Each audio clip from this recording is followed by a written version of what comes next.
আমাদের প্রেমের অবতার হচ্ছে শ্রীকৃষ্ণ চৈতন্য মহাপ্রভু, যুগই অবতার।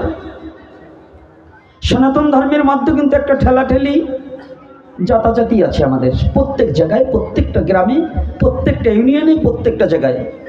শুধু সনাতন ধর্মে নয়, এই ধর্মের মধ্য দিয়েই যত ঠেলাঠেলি, চিল্লাচিল্লি, দ্বন্দ্ব বাঁধানো। জমি জমার দিয়ে বেশি এখন দ্বন্দ্ব আমাদের ধর্ম নিয়ে, নাকি বাবার? এক বৈষ্ণব আর এক বৈষ্ণবকে দেখতে পারবে না, এই বাড়ির লোক ওই বাড়িকে দেখতে পারবে না, ছেলে বাপকে দেখতে পারে না, বাপ আর একজনকে দেখতে পারে না। এটাই কিন্তু আমাদের সমাজের এখন রীতি এবং নীতি হয়ে গেছে। কিন্তু একটিবারও সনাতনী জাতি আমাদের পিতৃপুরুষ এবং পূর্বের ইতিহাস এবং পূর্বের শাস্ত্র এবং পূর্বের মহাপুরুষদেরকে অনুসরণ করে চলছি না। কেন? এর কারণ কি? আমাদের ধর্মযাজকগণ একটা উক্তি দিয়েছেন, পূর্বত্তন মানে না যারা, নিঃসুক মেলচ্ছ জানিস তারা। আয় ভালো করে কথাটা, আয় মায়েরা কথা বলবে না, এদিকে তাকাবে। পূর্বত্তন মানে না যারা, নিঃসুক মেলচ্ছ জানিস তারা। মেলচ্ছ কাকে বলে? যারা নিজের স্বধর্মকে জানে না, নিজের স্বধর্মের কথা প্রতিপালন করে না, ইচ্ছা মতো স্বেচ্ছাচারী হয়ে নিজের ইচ্ছা মতো ধর্মের কথা বলে, নিজের ইচ্ছা মতো পথ যোজন করে, নিজের ইচ্ছা মতো চলে, খাদ্যের বিচার থাকবে না, গীতা ভাগবত পুরাণ আদি কোনো কিছু মানবে না, নিজেই ভাববে যে আমি যা, আসরিক শক্তি প্রকাশ করার নামই মেলচ্ছ। কি কষ্ট হচ্ছে নাকি আপনাদের কথাটা বুঝতে? কি বাবারা কি বলেন? ঠিক আছে না উল্টো বলছি? এটাকে কি বলে? মেলচ্ছ, পূর্বত্তন। পূর্বের রীতিনীতিকে একেবারে যারা অস্বীকার করবে, তবে পূর্বের রীতিনীতির মধ্যে কিছু কুসংস্কার আছে, যে কুসংস্কারটাকে ঝেড়ে ফেলে দিয়ে আর্য মহর্ষিদের ধার্য করা যেগুলো নিয়ম কানুন আছে, সেটাকে আমাদের মানা একান্ত কর্তব্য। তাহলে এই প্রেমের অবতার দু প্রকার। অবতার দু প্রকার। কেমন? একটা যুগ অবতার আর একটা ক্ষণ অবতার। অবতার ক প্রকার? দুই প্রকার। একটা যুগ অবতার আর একটা ক্ষণ অবতার। যুগ অবতার চারি যুগে চারজন, যেমন নৃসিংহদেব, বামন, পরশুরাম, এরা কিন্তু মৎস্য, কুর্ম, বরাহ, এরা একজনও কিন্তু যুগ অবতার নয়, এরা ক্ষণই অবতার। ওই যে ইয়াদা ইয়াদা হি ধর্মস্য গ্লানি, এই শ্লোকের তাৎপর্য ওখানে পাবেন। কি করে? যখন যখন ধর্মের গ্লানি হয়, ধর্মের গ্লানি হয়, এ কথাটা বলা হয়েছে। অধর্মের সংখ্যা যখন বেড়ে যায়, অসুরদের অত্যাচার যখন বেড়ে যায়, তখন পাপীকে বিনাশ করার জন্য, তার ভক্তকে রক্ষা করার জন্য ভগবান ক্ষণ ক্ষণ সময় পৃথিবীতে অবতরণ করেন। এটাকে বলা হয় ক্ষণ অবতার। আর যুগ অবতার একটা যুগকে ভূভার হরণ করার নিমিত্তে, ওই যুগের সমস্ত জীবকে উদ্ধারের দায়িত্ব যার উপরে নিয়ে যিনি এসেছেন, তিনি হচ্ছেন যুগ অবতার। তবে সনাতন ধর্মে বহুবার অবতার হতে পারে, এটা কোনো অবিশ্বাসের কিছু নয়। তাহলে না হলে গীতা মিথ্যা হয়ে যাবে। যদি বলেন এটা অবতার হতে পারে না, একমাত্র গৌরাঙ্গই অবতার, তাহলে আপনার কিন্তু ভুল হবে, কারণ তাহলে গীতা আপনি মানেন না। এই যে কৃষ্ণ ভক্ত যারা আছেন, ভালো করে শুনবেন, বৈষ্ণব কর্তারা, গীতায় কি বলছে? ইয়াদা ইয়াদা হি ধর্মস্য গ্লানি। তাহলে যদি আপনি বলেন যে না, ভগবান আসতে পারে না, একবারই এসেছে গৌরাঙ্গ রূপে, তাহলে কিন্তু আপনার একটু গীতাটাকে অবমাননা করা হয়ে যাবে। কি ভগবানের কথা থাকবে? আর গীতাকে যে মানে না, সনাতন ধর্মে জন্মগ্রহণ করে, আমি একবার নয় হাজারবার বলছি, এপিসোডে হাজারবার বলে দিয়েছি, আজকেও বলবো, যারা সনাতন ধর্মে জন্মগ্রহণ করে শ্রীমদ্ ভগবত গীতাকে অস্বীকার করে, জানিয়ে রাখবে ওর সঠিক বাবার সন্তান নয়, ওই বাবার মধ্যে ভেজাল আছে।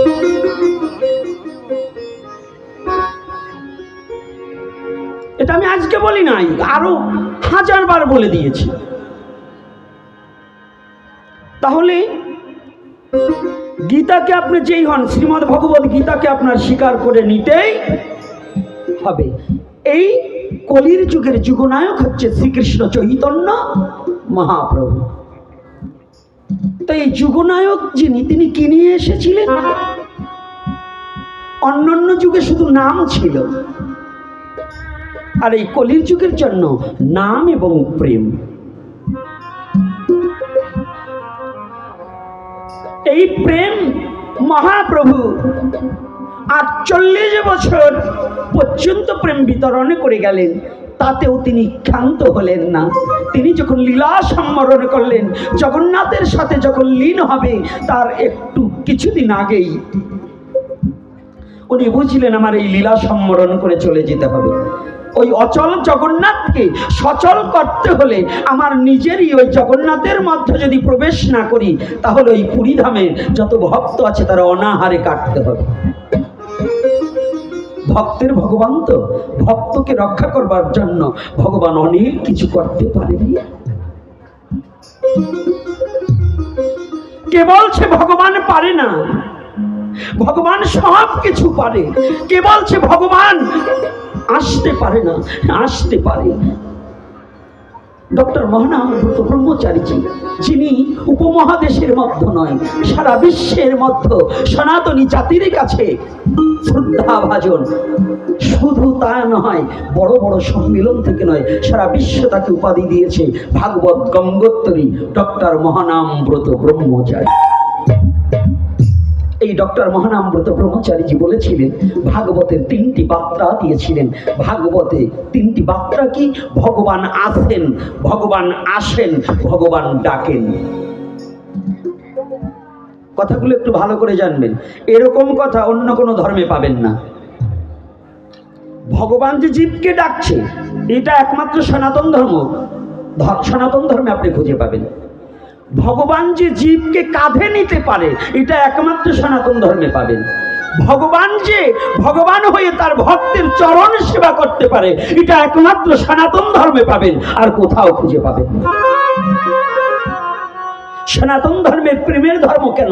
এই সনাতন ধর্মে যদি ভগবানকে আপনি কিছু দেন, আপনি যদি ভগবানকে একবার ডাকেন, ভগবান আপনাকে 10 বার ডাকার জন্য ব্যতিব্যস্ত হয়ে বসে আছে। এটার নামই সনাতন ধর্ম। কি কষ্ট হচ্ছে নাকি কথাটা বুঝতে? এর কারণ কি জানেন? এ কথাটা কেন বললাম?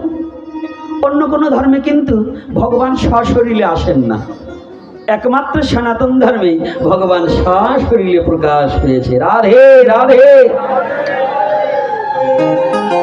এই সশরীরে প্রকাশ পাওয়ার মতো ধর্ম, সেটার নাম, সে ধর্মের নাম কি? জোরে আওয়াজ হবে। আজকে তোর একাদশী নাই, তো একাদশী যদি না থাকে, তো সনাতন ধর্মের কথা বলতে হলে একটু তেজ বীজের সহিত বলতে হবে। বিরলের বাচ্চার মতো মাথা নিচে করে ম্যাও ম্যাও করলে হবে না, উচ্চ কণ্ঠে বলতে হবে আমি সনাতন। কণ্ঠের শক্তি বাড়াতে হবে। কেন? কিসে অভাব আছে? অপুষ্টি। এই অপুষ্টির অভাব, পুষ্টির অভাব নাকি আপনাদের শরীরে? তো পুষ্টির যদি অভাব থাকে, তাহলে বলবেন আমার গৌর হরি তাও নিয়ে এসেছে, তাও দিয়ে দেবে। রাধে রাধে। হরি নামে আসে সবই, তুই যাহা চাবি তাহা পাবি। যেমন এক দুধের মধ্যে মেন 6টা উপাদান থাকে, তদ্রূপ মনুষ্যত্ব জাগ্রত করতে হলে, চরিত্র পরিবর্তন করতে হলে, প্রেম ধন পেতে হলে, তোমার দেহটায় শক্তি যোগাতে হলে, হরি নামেই তোমার একমাত্র শক্তি। হরিব হরিব।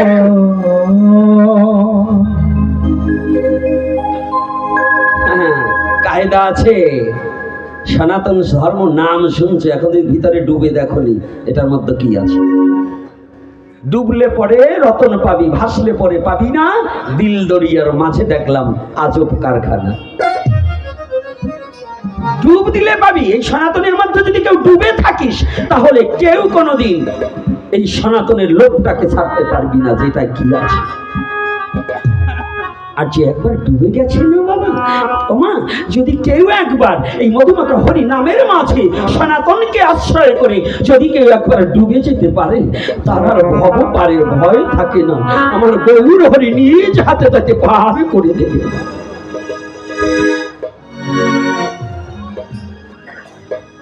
আজকে সে পাবন অবতারী শ্রীমান গৌর হরি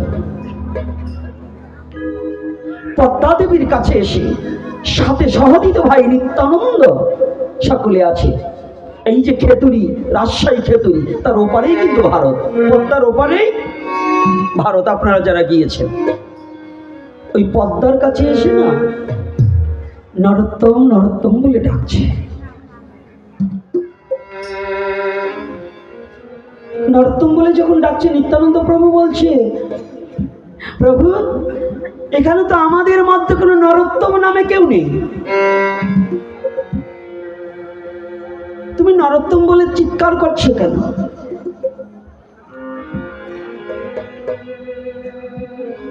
আমি নরোত্তম বলে চিৎকার করছি কেন? নরোত্তম আমাদের এখানে নেই, তবে আসবে। আমি তার জন্য আমার তো লীলা সম্বরণ করতে হবে, তবে তার আগে আমার এই প্রেমধন, যে প্রেমধন নিয়ে এসেছি,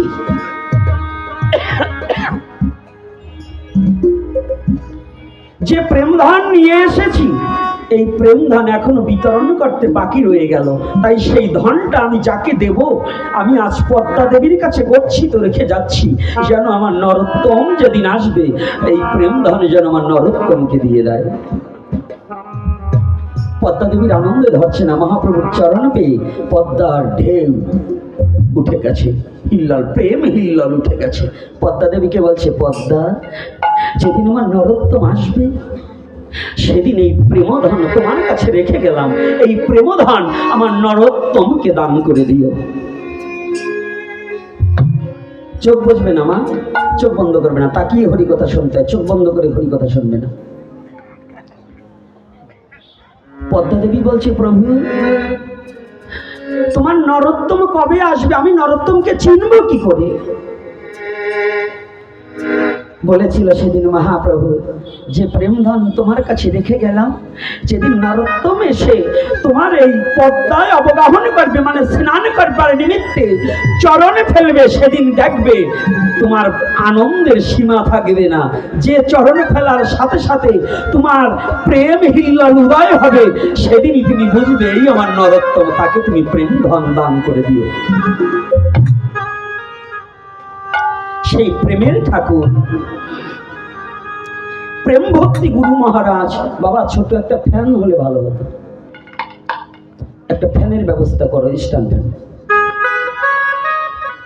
প্রেমের ঠাকুর নরোত্তম দাস ঠাকুর মহাশয়, আপনারা বিস্তারিত এই লীলাটা বলবো না, কারণ অন্য জায়গায় যাবো আজকে। সেই প্রেমধন পেয়ে এই নরোত্তম দাস ঠাকুর মহাশয় এত বড় মহাজন হয়েও তিনি লিপিবদ্ধ করলেন, ভোগারতির লাস্টের পয়ারটায় লিখেছেন, শ্রীকৃষ্ণ চৈতন্য প্রভু দাসের অনুদান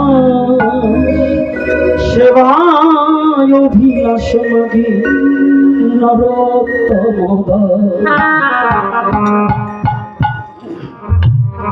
কথাটা কি বলেছেন? যার কাছে ভগবান শ্রীকৃষ্ণ চৈতন্য মহাপ্রভু প্রেমধনে রেখে গেলেন, সে ব্যক্তি বলছে, আমি শ্রীকৃষ্ণ চৈতন্য প্রভুর দাসের অনুদাস।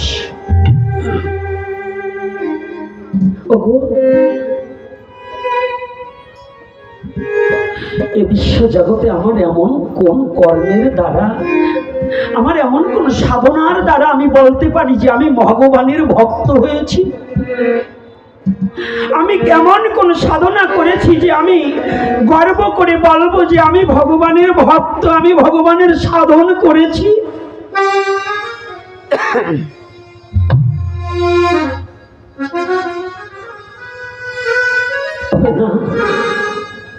আমি এ জন্মে নাই,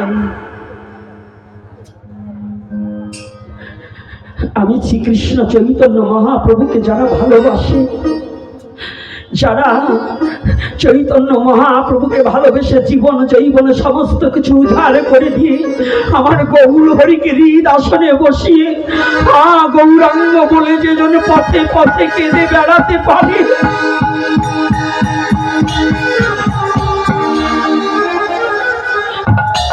আমি জানো আমি সেই গৌর ভক্তের পথে যেন ওই চরণ ধুলি যেন শিরে মাখার মতো যোগ্যতা আমার হয়।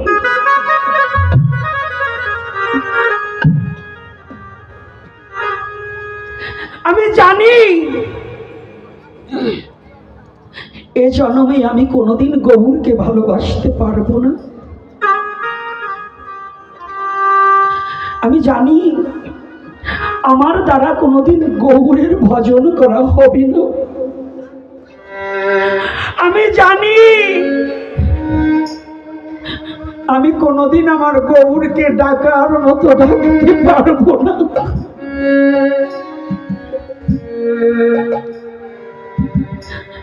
কেননা আমার এমন কোন ধন আছে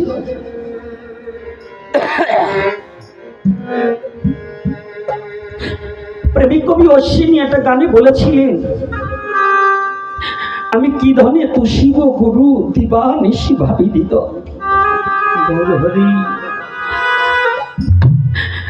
আমার বলতে নাইকো কোনো ধন, সকল ধনের কর্তা তুমি ব্রহ্ম সনাতন। আমার নরোত্তম দাস ঠাকুর বলছি আমার কি আছে,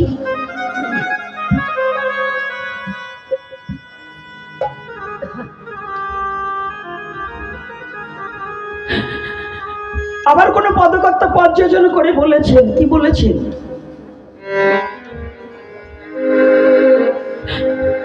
বিশ্ব জগতের মাঝে আমার বলিতে কিবা আছে হরি, সকলই তো তোমারই দান, তোমারই দান। কি দিয়ে পুজিব বলো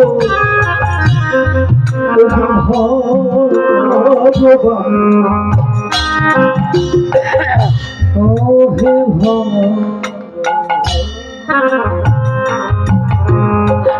গৌরী,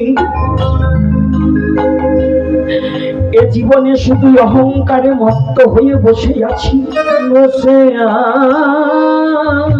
আছি। আমার আমার করে জগতে আমি সময় কাটিয়েছি, কাটিয়েছি। কোনদিন তোমাকে আমি ডাকার মতো ডাকিতে পারি নাই, ডাকিতে পারি নাই। কোনদিন জীবনে একদিন তোমাকে ভালোবাসার মতো ভালোবাসিতে পারি নাই, বাসিতে পারি না। আমি একদিন গৌর বলে ডাকি নাই রে, একদিন গৌর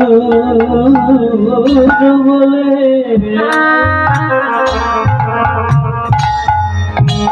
আমি ডাকি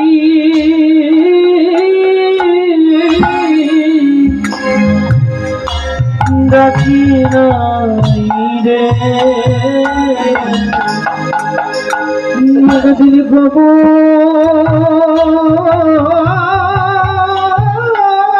বলে গৌরী ডাকি নাই রে, একদিন গৌর বলে আমি ডাকি নাই রে। ওরে আমি তোমায় ডাকা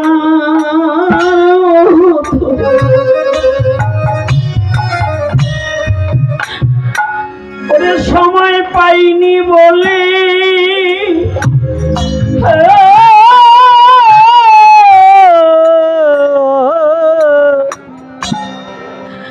একদিন গৌর বলে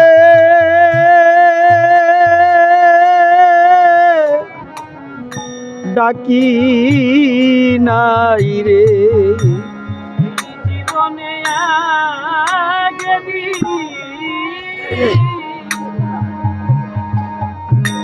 আমি হাগর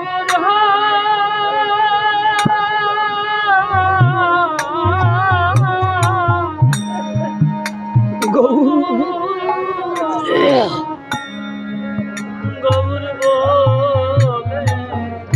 একদিন ডাকার মতো ডাকার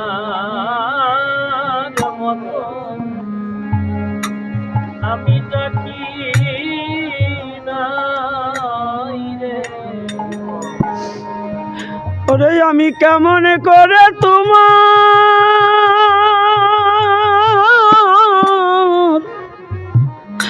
তোমার দেখা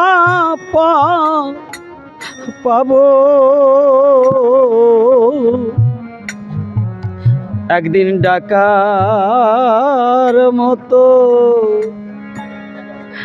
ডাকি নাই রে, আমি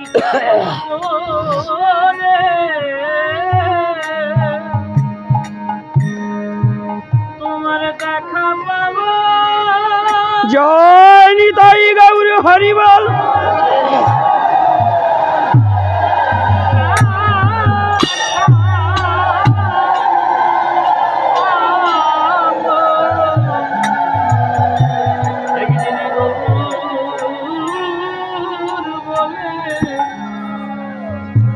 আমি ডাকি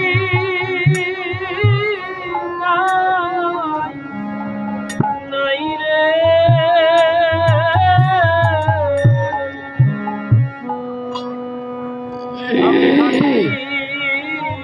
কৃষ্ণ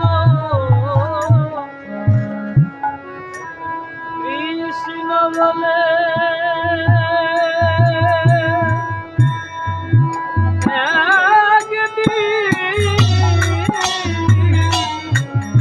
কারেন্ট আসতে এত দেরি হচ্ছে কেন? মানুষ 2-3 জন, এত দেরি হয় কেন? একদিন হাগো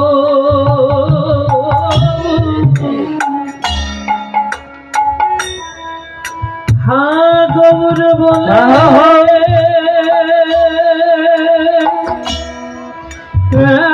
একদিন হাগো গৌর বলে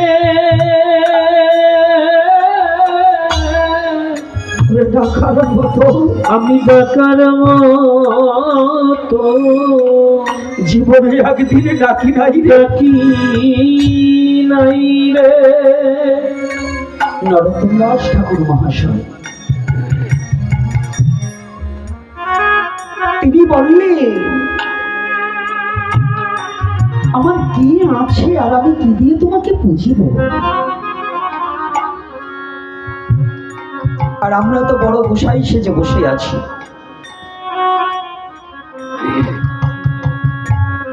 বড় বৈষ্ণব সেজে বসে আছি, কিন্তু জীবনে কি একটিবার ভেবে দেখেছি আমি ভগবানকে কতটা ভালোবাসতে পেরেছি? আমরা সকলে যে যেখানে বসে আছি বড় অহংকারের আসনে বসে আছি, অহংকারকে কখনোই চূর্ণ করতে পারিনি, আজ অবধি অহংকারটাকে চূর্ণ করতে পারিনি, কিন্তু আমরা বড় ধার্মিক হয়ে বসে আছি। পাবন অবতারী শ্রীমান গৌর হরি এই প্রেমদান এই বাংলার মাটিতে বিতরণ করে দিলেন। প্রেমদান বাংলার মাটিতে বিতরণ করে দিলেন, তাহলে এই বাংলার মানুষ হচ্ছে প্রেমিক হতে হবে, তাই না? আর কি হতে হবে? যে দেশে যে জিনিসটা উৎপাদন হয় সে দেশের লোকে যদি নাই খায় তাহলে অপরে খাবে? খাবে কি?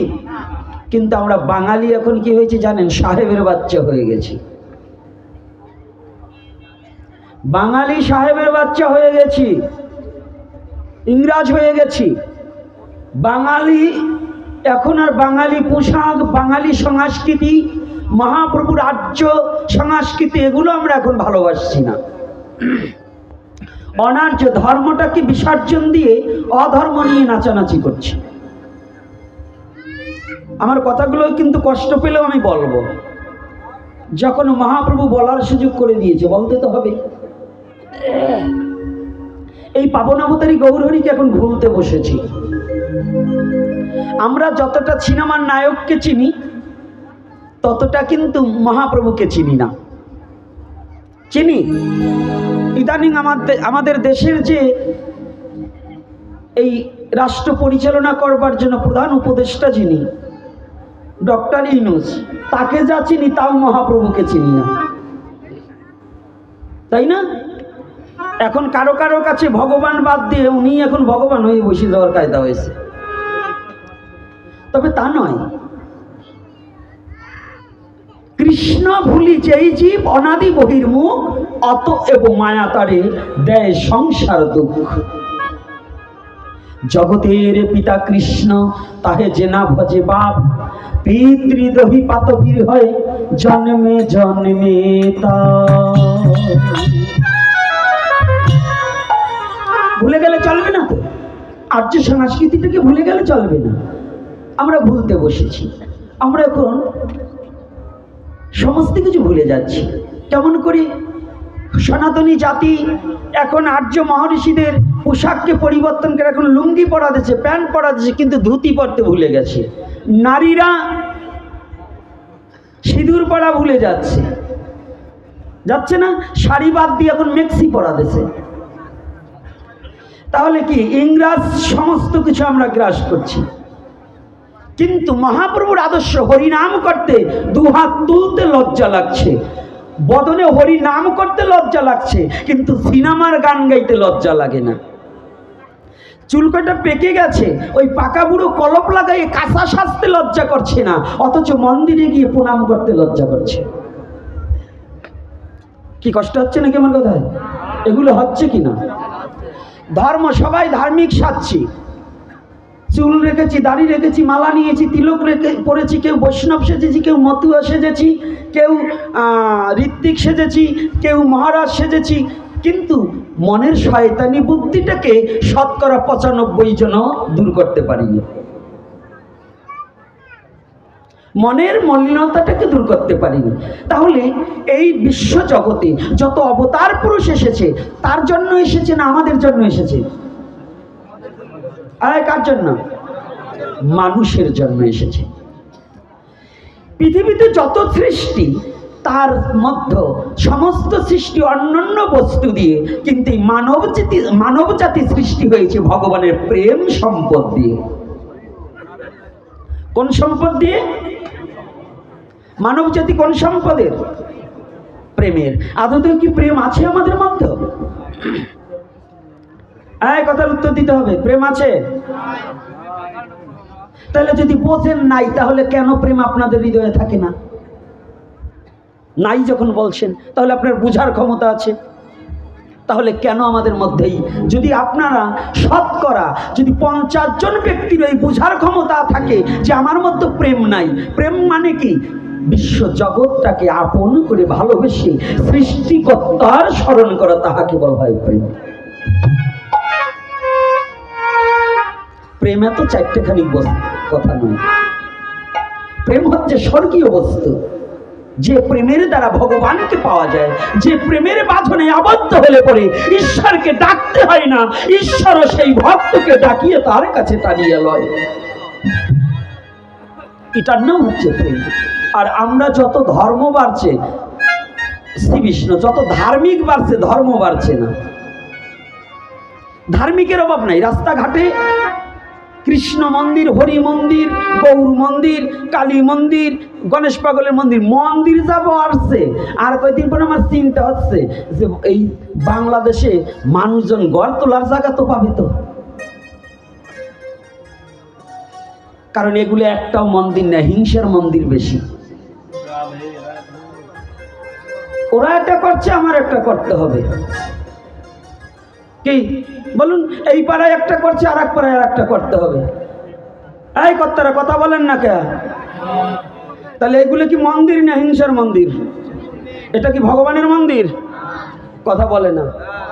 তাহলে ভগবানের মন্দির কোনটা? যেখানে হিংসা নিন্দা থাকবে না। তাহলে ভগবানের মন্দির হচ্ছে এটা। ওই ইট পাথরের পাটকেলের মন্দিরে কখনো ভগবান থাকে না। আগে মন্দির এটাকে পরিষ্কার না করে ওখানে 5 বেলা টাইলস লাগিয়ে কিংবা শ্বেত পাথর দিয়ে বাধাই করে ওটাকে ঝাড় দিলে কোনোদিন হরিকেও পাবে না, কৃষ্ণকেও পাবে না, গৌরকেও পাবে না, কালীকে পাবে না, শিবকে পাবে না, ততদিন তুমি মানুষই হবে না।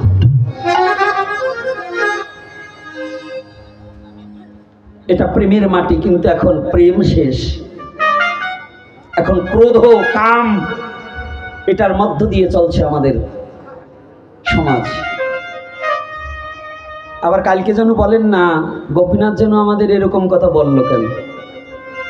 একটা যদি বলুন যে এটা চলছে কিনা, তাহলে ওই মন্দিরে ভজন করে, ওই মন্দিরে নাম করে, ওই মন্দিরে হরিবোল বলে, ওই মন্দিরে হরে কৃষ্ণ বলে কি লাভ আছে যদি তোমার শয়তানি বুদ্ধিটাকেই যদি পরিত্যাগ না করতে পারো? হিংসা, ভগবান তো কারো একার নয়। এজন্য দলাদলি করে যত মন্দির করা হয়, ওর একটাও মন্দির না, ওর চেয়ে আমার পায়খানা ভালো। হিংসা করে যে মন্দির করা হবে, ওই মন্দিরে কোনোদিন ভগবান কোনো দেবতা থাকতে পারে না। আমার যদি ফাঁসি দেওয়ার ইচ্ছা থাকে আমাকে ফাঁসি দেব, আমি যে কথাটা বলছি। কারণ হিংসার মন্দিরে কোনোদিন ভগবান থাকতে পারে না। অহিংসা পরম ধর্ম।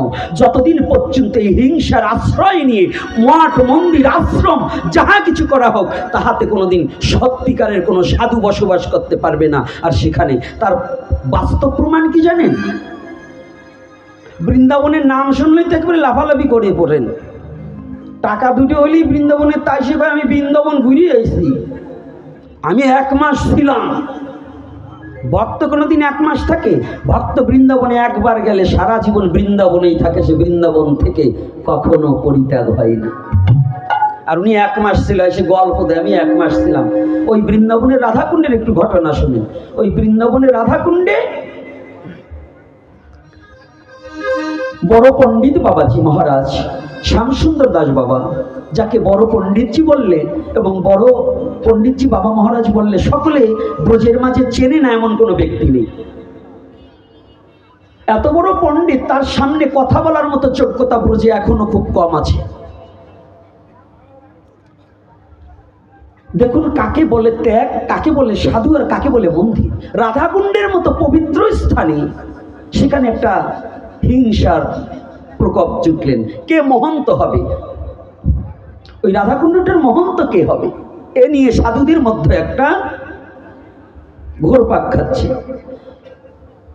কেউ দায়িত্ব নিচ্ছে না। হঠাৎ করে সবাই বড় বাবাজির উপরে দায়িত্ব দিয়েছে। বড় বাবাজি বললেন, শোনো, তোমাদের এই দ্বন্দ্ব, মাত্র আমি এখানে থাকতে পারি কত যেন, আমাকে 1-1.5 মাসের জন্য এখানে রাখতে পারো। এই 1-1.5 মাসের জন্য তোমরা দায়িত্ব দিয়েছো, এটা 1-1.5 মাসের পরে কিন্তু আমাকে এই দায়িত্ব আমি নেব, আমি পারবো না। তোমরা একটু শান্ত হয়ে তোমরা পরিবেশ সৃষ্টি করো। বড় বাবাজি কিছুদিন কাটাতে লাগলেন। বড় বাবাজি দেখলেন এই মহন্ত হওয়ার জন্য মরিয়া হয়ে ছুটছে কত কত সাধুজন। কতজন এই মহন্ত হওয়ার জন্য ভজনকে পরিত্যাগ করে শুধু দলাদলি করছে, দল বাড়াচ্ছে। তুমি আমার পক্ষ হয়ে কথা বলবে, তুমি আমাকে সাপোর্ট করবে, এইরকম যখন দলাদলি হচ্ছে, বড় মহন্ত বাবাজি বললেন, মহন্ত সে কে জানুন? যার মোহ হইতে অন্ত হয়েছে, মানে মোহটা হৃদয় থেকে দূরীভূত হয়ে গেছে, তিনি হচ্ছে মহন্ত। মহন্ত একটু 4টেখানি কথা না, মোহ যার অন্ত হয়েছে তিনি হয়েছে মহন্ত। তাই যাদের এই মোহ আছে, এই গতি পাওয়ার লোভ আছে, যাদের এখানকার মহারাজ হওয়ার ইচ্ছা আছে, এটা তো এক প্রকারের মোহ, তাহলে এই মহন্ত হওয়ার আমার দরকার নেই। উনি আস্তে সমস্ত কিছু বুঝিয়ে দিয়ে, খাতাপাতি বুঝিয়ে দিয়ে উনি চলে গেলেন কোথায়? লোকালয়ে নয়, গভীর জঙ্গলের মাঝে এখনো আছেন তিনি বড় বাবাজি মহারাজ, তিনি শ্যামসুন্দর দাস পণ্ডিতজি মহারাজ এখনো আছেন মুখরায়। তাই যে ভক্ত যাবে ওই পথের মতো কাটা দিয়ে রেখেছে যাতে সহসা ঢুকতে না পারে। লোকালয়ে থাকছেন না, ত্যাগ করে চলে গেছেন। শুধু ওনার 2জন সেবায়তকে নিয়ে গেছে, শিষ্য পুত্র 2জন। ভারতবর্ষের একজন আলোড়ন সৃষ্টিকারী পাঠক এবং একজন সুবক্তা এবং সুশাস্ত্রজ্ঞ আমাদের ভাগবত কিশোর দাদা। এই ভাগবত কিশোর দাদা গেলেন, আমার এই ছেলেটার সাথে ছিলেন। ভাগবত কিশোর দাদা নিজে গেলেন বড় পণ্ডিত বাবাকে একটু দেখার জন্য, বড় পিপাসা। এত বড় একজন আলোচক, এত বড় একজন বক্তা, দেখবেন ইউটিউবে সার্চ দিয়ে রাখবেন যে ভাগবত কিশোর গোস্বামী, তিনি গেছেন পণ্ডিতজিকে দেখার জন্য। দেখে কাটা, যে পথে কুঠিয়ায় ঢুকবে কাটা দিয়ে ধরে রেখেছে। উনি আস্তে আস্তে কাটাটাকে সরিয়ে গললগ্ন কৃতবাসী, ব্রাহ্মণ কুলে জন্ম, তিনকড়ি, আমাদের দাদুগুরু তিনকড়ি মহারাজের নাতি জামাই এই ভাগবত কিশোর গোস্বামী, এত বড় তেজস্বী। এবং সেই ভাগবত কিশোর দাদা যখনই গেলে, পণ্ডিতজি দেখতে পেয়েছে, দেখার সাথে সাথে তেড়ে উঠেছে, তোদের জন্য কি আমাকে এখানেও একটু থাকতে দিবি না? আমি তোদের জন্য রাধাকুণ্ডকে পরিত্যাগ করে চলে এসেছি, তোরা কি আমাকে একটু রাধারানীর চরণ স্মরণ করার সুযোগ দিবি না? আমার কাছ থেকে তোরা আসিস না, আমার মতো এই পামরের কাছে এসে তোরা কি সুখ পাস? চলে যা, তোরা বিরক্ত না করে আমাকে একটু আমার রাধারানীর নাম করে দুটা চোখের জল ফেলতে দে।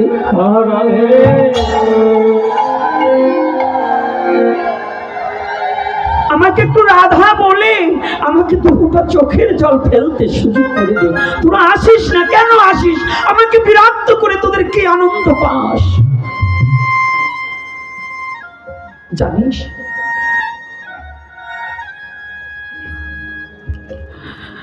আমাকে দণ্ডবোধ করার চেয়ে এই ব্রজের কুকুরগুলোকে যদি দণ্ডবোধ করিস তা তো তোর জন্ম ধন্য হয়ে যাবে। আমি ব্রজের কুকুরের সমজ্ঞান নয়। দেখুন, এত বড় পণ্ডিত, এত বড় ভজনশীল, এত বড় রাধা গোবিন্দ লীলা দর্শনকারী ব্যক্তি, সেই ব্যক্তি বলছে এই ব্রজের একটা কুকুরের যে যোগ্যতা আছে আমার সে যোগ্যতা নেই। কত বড় ত্যাগী, কত বড় মহাত্মা যে আমি রাধা কুণ্ডে কোনো কিছু চাই না, আমি যশ মান প্রতিষ্ঠা এসব শুকরের বিষ্ণা চৈতন্য চরিতামৃতে করিলেন বর্ণন। ইহা প্রতিষ্ঠার লাগি পুরি পালাইয়া যায়, প্রতিষ্ঠা তব পিছে পিছে ধায়। প্রতিষ্ঠা নয়, আমি শুধু একমাত্র রাধারানীর চরণে আমার দেহটাকে সমর্পণ করতে চাই। তোমরা আমাকে ওদিকে ডেকো না। ধর্ম কাকে বলে একটু এদিকে একটু তাকাতে হবে। দেখুন, আমার এই নরোত্তম দাস ঠাকুর মহাশয় কি বলেছে জানেন? কত বড় দীনতা, কত বড় বিদগ্ধ, যিনি স্বচক্ষে ভগবানের লীলা দর্শন করেছেন সেই ব্যক্তি কি বলছে জানেন? আমি মহারাজ হতে চাই না, আমি বাবাজি হতে চাই না, আমি কোনো সাধু হতে চাই না। ওগো, প্রেম ভক্তি চন্ডিকা বললে, ওরে বৈষ্ণব ওরে তাদের যদি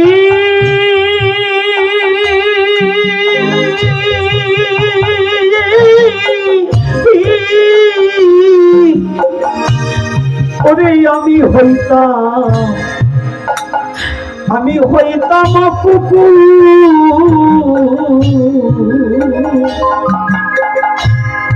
ওরে প্রসাদ দিয়ে তরাই তো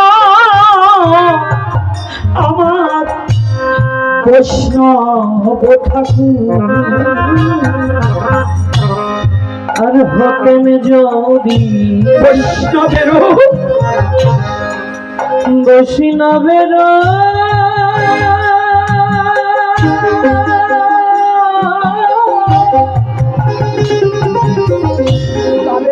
আমি দরের কুকুর,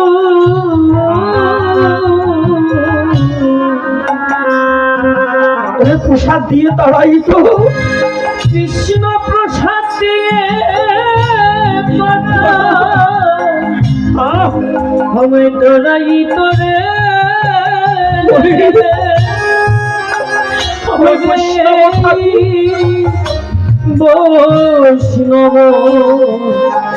বৈষ্ণব ঠাকুর আবুজ মনুরি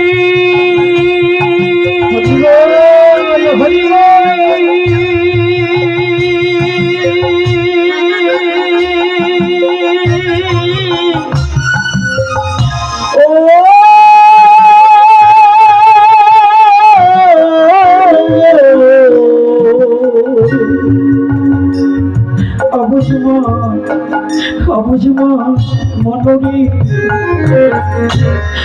এই বৈষ্ণবতা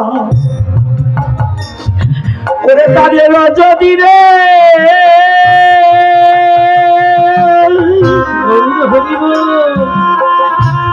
ওরে আমার জীবনে আমি হইতাম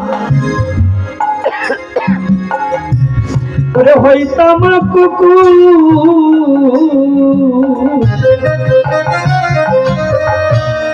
ওরে প্রসাদ দিয়ে তরাই তোরে ওরে আমায় বৈষ্ণব ঠাকুরে অবুঝ মনরে গৌর হরি বল হরি বল হরি বল অবুঝ মনরে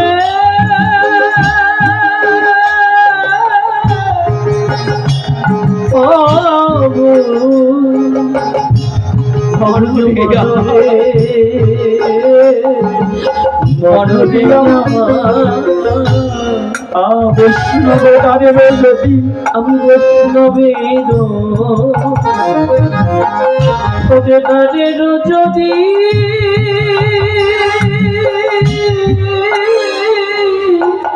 হইতাম কুকুর আমি হইতাম আমি হইতাম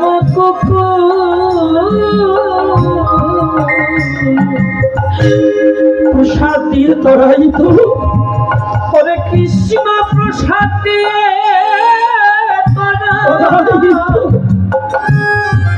তরাই তোরে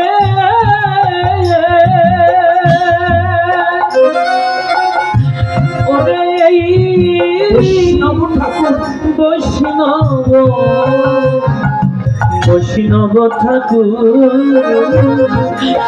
ভাবে আমি মানব হয়ে কি করিলাম ভবে মানব হয়ে আমি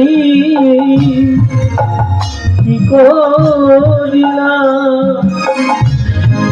ওরে একবার হা কৃষ্ণ বলে জীবনে না ডাকিলাম ওরে মানব হয়ে কি করিলাম একবার কৃষ্ণ বলে না ডাকিলাম আমি না ডাকিলাম ভবে মানুষ হয়ে আমি কি করিলাম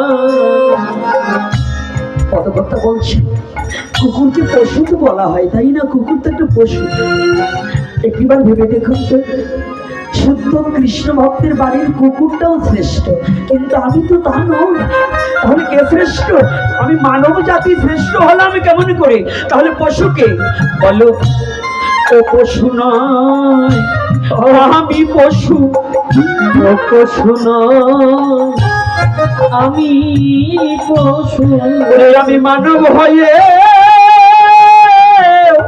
হরি বললেম না রে হবে ও পশু নয় আমি পশু আমি মানুষ হয়ে